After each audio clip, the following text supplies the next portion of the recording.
Found circling around the map leaving a giant slime trail is the second boss in the game, Ghorm the Devourer. And in this video we'll go over everything you need to know to locate and defeat the Giant Larva.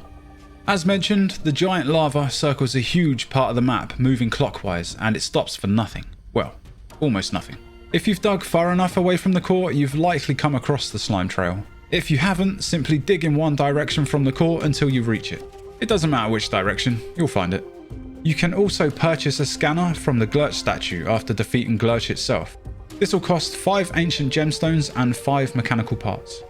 Using the scanner will reveal Ghorm's location and you'll see the boss moving on the map.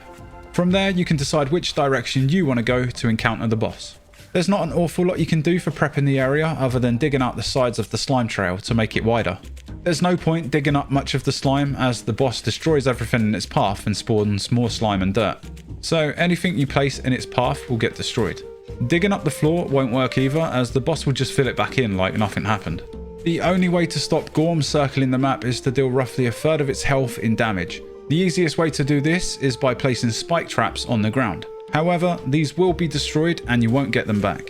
So the way I would recommend taking this guy down is by placing 60 traps all next to each other in one big chunk. This will more than likely kill the boss with no additional attacks needed. Though if you're playing with a friend or in a group, you'll need more traps as the boss will have more health. Before we get into the encounter, we'll talk armor and weapons. At this point in the game, you should at least have bronze gear, just to be safe. If you have better than bronze, then that's great, but definitely not needed. As for ranged weapons, a slingshot should be fine. Anything else would be a massive upgrade, but not necessarily needed. Accessories like rings and necklaces will enhance stats, something that's nice to have, but again, not necessarily needed. One last thing probably worth mentioning is food and potions. For this method, I wouldn't bother using potions. As for food, just like Glurch, I would recommend hearty pepper wraps. These grant 21 movement speed for 1 minute, 25 max health for 5 minutes, and 2.8 health every second for 20 seconds. Feel free to take other food, but that's all you really need. When you're prepared, make your way to the slime trail where you plan on killing the boss. Wait for the boss to pass and then start placing your traps. And while you're waiting for the boss to circle back around, if you found this helpful so far, why not show your appreciation by leaving a like on the video? Thank you. That one sounded better, I think. Alright, back to the video. When the boss is approaching, consume a hearty pepper wrap, get your weapon ready just in case, and watch the traps work their magic. The traps should be enough, but just in case, your weapon should finish you off.